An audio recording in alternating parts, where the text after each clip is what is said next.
Suite Magazine.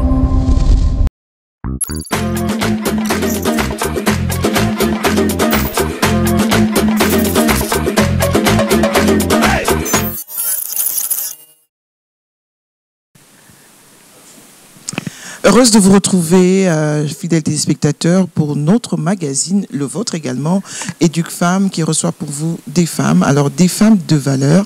Ce jour, nous allons recevoir une que vous allez découvrir. Elle, c'est Grace Elei. Avec elle, nous allons nous entretenir autour de son ASBL, Kui Marisha. J'espère que je ne l'ai pas massacré. Elle est présidente de cette ASBL. Bonjour et bienvenue à vous. Bonjour madame. J'espère n'avoir pas massacré le nom de votre ASBL. Non, ça va, jusque-là. Alors, qu'est-ce que ça veut dire déjà, Kui Marisha? Alors, merci pour la question. Kui Marisha veut dire valeur. C'est un mot en swahili qui veut tout simplement dire valeur.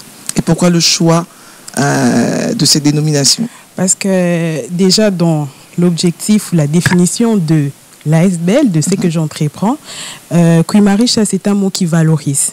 Quand c'est valeur, ça veut dire que je valorise une catégorie des personnes ou une catégorie des choses. Donc, je me limite ou je me focalise plus dans la valorisation des personnes, d'une catégorie des personnes. C'est quoi l'objectif justement de cette ASBL qui a vu jour depuis combien de temps? Et depuis, ça fait 5 ans, depuis le 12 mars. Et Kui Marisha, un mot en swahili qui veut dire valeur, qui promouvoit et encadre les personnes vivant avec handicap dans le domaine de l'artisanat. Et ça vous vient d'où? Ce rêve débute quand? Et la matérialisation, c'est quoi qui vous booste entre le rêve et sa matérialisation? Ok, depuis toute petite, j'ai toujours eu cette compassion, ce regard envers les personnes en situation de handicap, parce que je suis humain et je me dis que tous, nous avons un handicap quelque part. Et peut-être les personnes en situation de handicap, c'est le handicap physique. C'est vrai que je suis aussi dans le mental et un peu aussi avec les autistes. Okay. Mais je suis un peu plus focus sur les personnes en situation de handicap où je me dis que ce sont des gens à valoriser. Que peu importe la vulnérabilité physique, ces gens ont quelque chose à apporter dans la société. Et pour baisser aussi le taux de la pauvreté, alors je reste derrière et je me suis dit que je devais prendre une décision. Je suis chrétienne, que je devais suivre les personnes en situation de handicap pour les aider à pouvoir sortir, à pouvoir les aider à se sortir ou à sortir de leur cachette et se rendre utile dans la société et autonome. Est-ce que vous avez peut-être autour de vous des personnes que vous avez aimées, que vous aimez, qui étaient dans cette situation, qui ont été justement le mobile de ce réveil? Bien sûr, bien sûr. Donc c'est ça qui vous a en fait approché d'eux? Dans la famille, non.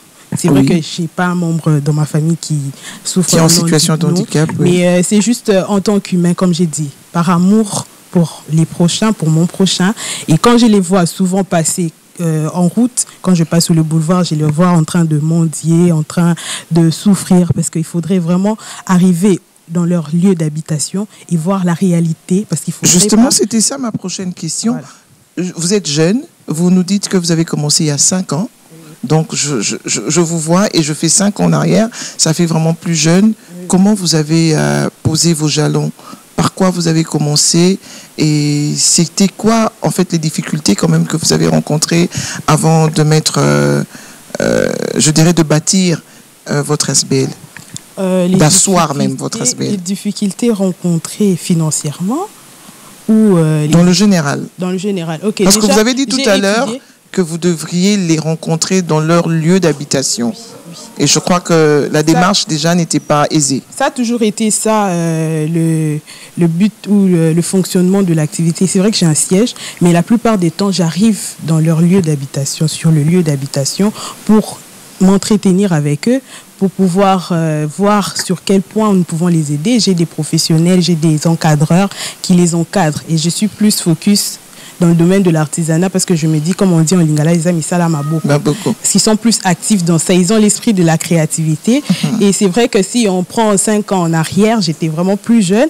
J'ai étudié avec 2 ou 3 étudiantes avec situation de handicap et c'était vraiment pas facile pour eux. Et il y avait des gens qui se moquaient d'eux, ils étaient vraiment, mais malgré ça, ils étaient toujours en train de venir à l'école, toujours en train d'étudier et je m'étais dit que je peux être parmi ces personnes qui peuvent apporter la pierre à l'édifice, qui peut les aider à pouvoir sortir de leur cachette, comme je venais de dire, et pouvoir les aider. Et c'est très louable de votre part.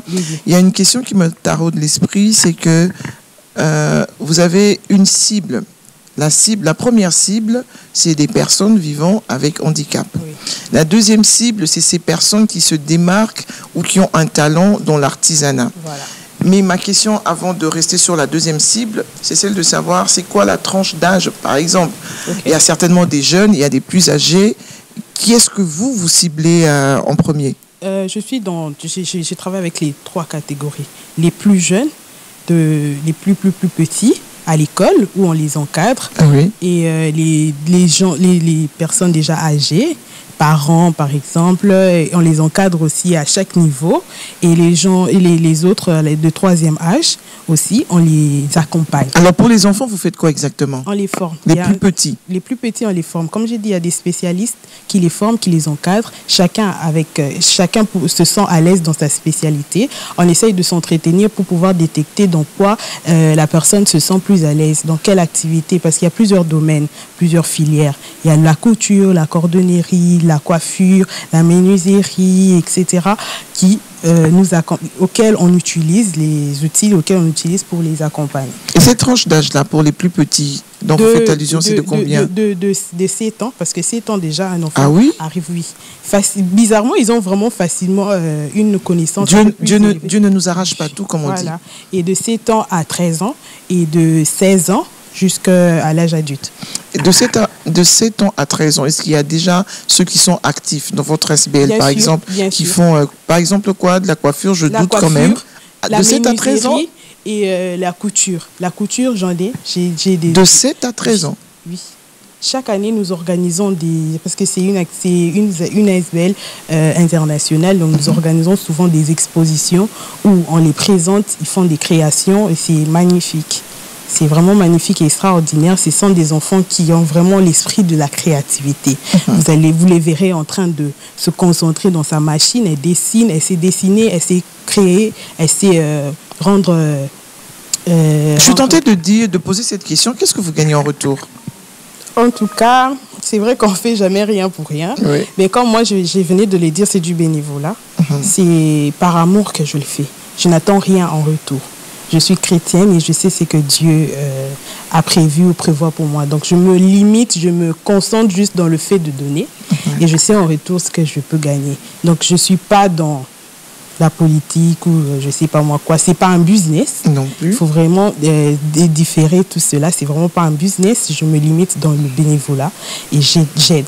C'est vrai que je suis... Oui, allez-y. Je suis dans le besoin, je ne cesse de demander, je ne cesse de sillonner un peu partout dans les ministères pour demander de l'aide, parce que c'est pas facile, on ne va pas se voiler la face. On rencontre des difficultés, mais malgré ça, on ne se lasse pas. Quel genre de difficultés, justement? C'était la question que nous avions posée, à laquelle vous n'aviez pas encore répondu. Ok, difficulté, en tout cas, c'est plus financièrement. Déjà, il faudrait arriver dans leur lieu d'habitation pour voir comment c'est vraiment bizarre, leur lieu, l'hygiène, on prend tout ce qui va avec l'éducation et autres, c'est vraiment n'importe quoi. Mais malgré ça, moi j'ai un centre aussi à l'UPEM, j'ai un centre mais c'est encore en chantier si je dois dire. Donc la plus grande difficulté c'est le financement. Et le centre qui doit accueillir les personnes vivant avec handicap, juste centre de formation. Alors comment se passe la collaboration justement entre les parents des différentes tranches d'âge et vous? Parce que les parents remettent leurs enfants, du moins pour ceux qui sont très jeunes, les parents remettent leurs enfants entre les mains, entre guillemets, d'une personne inconnue. Comment se passe cette collaboration? En tout cas, il y a toute une organisation qui s'en occupe, c'est qui est vrai. Il y a des difficultés, comme je venais de le dire, mais on arrive, on a installé ou placé des stratégies qui nous permettent de bien dialoguer. On passe plus le temps à échanger, à dialoguer avec les parents, pour avoir un entendement. Et en tout cas, c'est pas si difficile que ça. Généralement, ils mordent à l'hameçon sans problème. Parce qu'il y a des inscriptions, il y a les enfants qui viennent s'inscrire, on vous dit, voilà, vous allez vous attendre à ça, et pour ne pas nous compliquer. Parce qu'après, un parent ne comprend pas. Hein. Quand il y a un enfant qui commet une bêtise, même si tu as beau à expliquer, mais quand elle reste sur le fait que c'est mon enfant, tu as fait ça, c'est pas toujours facile, mais on se débrouille. Est-ce que vous n'avez pas un genre de contrat que vous signez avec les parents? Bien sûr, c'est un genre pour éviter justement ce genre de désagrément. Chaque enfant a un dossier. Nous avons un contrat avec chaque enfant pour n'y pas avoir. Et des formations qui s'étendent sur combien? 3 à 6 mois. De 3 à 6 mois. Jusque-là, c'est 3 à 6 mois et nous avons un plan, un projet où après, au fur et à mesure, à long terme, nous allons arriver à ouvrir une école officiellement. Mais jusque-là, on se limite à 6 mois. Est-ce que dans le lot de ces personnes vivant avec handicap, vous avez des malentendants ou des personnes à, comment on appelle ça? Non, des personnes, on va utiliser le bon terme, à vision réduite ou amoindrie, je ne sais pas trop. Bien sûr, il y a plusieurs catégories, mais je n'aime pas trop m'éparpiller dans ce que je fais. Oui. Quand on prend le temps de dialoguer ou de passer une interview avec l'enfant ou l'élève, on comprend que l'enfant n'a pas trop le niveau. On arrive à l'orienter autrement. Parce qu'on ne peut pas mettre un enfant au même niveau des autres, parce que sinon l'enfant aura... Mais oui, mais moi je voudrais savoir, vous faites quoi exactement? Il n'a peut-être pas le niveau requis. Alors quand il n'a pas le niveau requis, il y a des encadreurs qui s'en occupent pour pouvoir l'orienter autrement, mollo. Et autrement à quoi, par exemple? Autrement à un autre métier. Une autre filière. Parce que quand on essaie de constater où on propose, où l'enfant propose ce qu'il sait faire, et on remarque après l'apprentissage que l'enfant n'arrive pas à se mettre au niveau, soit carrément on explique aux parents et on l'oriente autrement, on propose un autre métier. Si on remarque ou on constate que ça va, l'enfant se débrouille mieux ailleurs. Parce qu'il y a des enfants qui n'arrivent pas à s'exprimer ou à dire ce qu'ils veulent faire, on oriente autrement. Et si on trouve que ça va pas, on stoppe, on attend. Alors vous êtes dans l'éducation, mais avant de m'asseoir ou de marteler sur l'éducation, vous avez plus des filles ou des garçons, ou encore des hommes et des femmes, parce que vous avez dit que vous avez aussi des personnes âgées. Alors pour celles qui sont encore en âge de scolarité, il y a plus de femmes ou de filles ou de garçons? Il y a plus de femmes, c'est des filles. Pour les enfants, il y a plus de filles. Ça, c'est vraiment un constat aussi que nous avons pu faire. Il y a plus de filles, et on ne sait pas pourquoi, mais bon, il y a plus de filles que les hommes, que les garçons. Voilà. Même du côté des adultes? Non, les adultes, c'est un tout petit peu l'équilibre. Okay. Parce que c'est vrai qu'il y a vraiment... Ça dépend des domaines. Quand on prend la menuiserie, il y a plus d'hommes. Quand on revient sur la couture, il y a plus de femmes. Mais en tout cas, il n'y a pas de l'équilibre, ce qui est vrai. Alors, dans les formations que reçoivent ces personnes vivant avec handicap, est-ce que vous donnez une place? C'est vrai que c'est une éducation générale, hein, une formation c'est une éducation, mais est-ce que vous donnez une place aux plus petits, par exemple, d'être un peu en dehors des filières dans lesquelles ils sont apprenants ou apprenantes?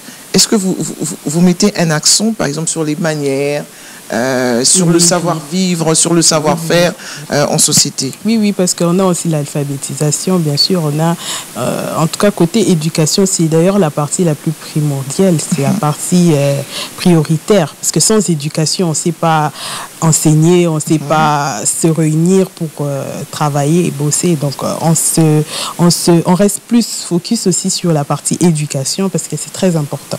L'éducation, c'est un trésor. C'est les trésors de la vie, de la personne. Il faudrait vraiment maximiser, rester vraiment assis sur ça. Et en fin des formations de 3 à 6 mois, vous vous rendez compte que les personnes, les apprenants, ont fait un pas, ils peuvent être libérés, je veux dire, lancés sur le marché? En tout cas, jusque-là, nous avons des bons résultats. À la prochaine organisation, en septembre déjà, une exposition qui s'organise, vous verrez que, je vous inviterai bien sûr, je serai là bien volontiers. Vous allez constater qu'il y a ceux-là qui sont là, mais ils n'ont même pas fait 6 mois, ils sont encore à leurs 2 mois, mais ils sont déjà actifs, parce que nous avons des bons enseignants, hein, ça il faut l'avouer, il faut l'admettre, des bonnes personnes qui suivent, qui sont vraiment attentifs et qui sont vraiment là présents. Alors, il y a peut-être un parent dont l'enfant et a des talents à la maison, qui nous suit, ou même une personne adulte qui nous suit, qui voudrait venir vers vous, je dirais, quelle assurance vous lui donnez? En tout cas, parents, ne vous lassez pas, parce que j'aimerais aussi motiver ou encourager ceux parents qui restent encore soucieux ou qui se disent que mon enfant n'a rien à foutre à la maison, j'ai plus d'espoir, mon enfant est là, il ne sait pas se déplacer, ne sait plus rien faire. J'aimerais vraiment décourager et conseiller à ces parents de ne pas voir les choses du mauvais côté. Parce que si cet enfant est en vie, ça veut dire qu'il a encore il y a de l'espoir.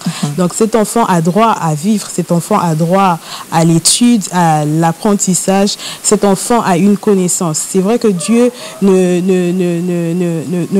quand il cache ou il enlève une partie, il y a toujours une autre partie qui s'ouvre. Parce que tant que tu vis, tu as toujours un moyen, il y a toujours un moyen de sortir, de faire quelque chose. Et le taux de la pauvreté est vraiment élevé et nous devons vraiment nous prendre en charge. Donc je conseille, je motive à ces parents de venir avec leurs enfants. Si c'est eux-mêmes parents, vous pouvez aussi venir parce que je n'ai pas que les enfants, j'ai aussi les adultes. Donc venez, nous sommes là, nous allons vous accueillir pour pouvoir travailler. Ça vous arrive d'être débordé? Bien sûr. En nombre? Bien sûr. Et comment vous faites? Et c'est ça même le problème aussi, parce que déjà le centre n'est pas si grand que ça. Déjà, nous n'avons pas suffisamment des moyens aussi. Donc c'est toujours difficile. C'est pourquoi des fois je descends au centre, dans leur lieu d'habitation, pour les encadrer sur place chez eux, parce qu'il y a aussi le moyen de transport. Tout le temps se déplacer, c'est pas facile. Déjà, vous verrez dans les bus, on ne veut pas te prendre parce que tu as des béquilles, tu as une chaise roulante, c'est toujours pas facile.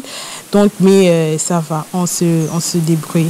Alors vous, en tant que présidente de cette SBL, vous avez dit des professeurs, des enseignants.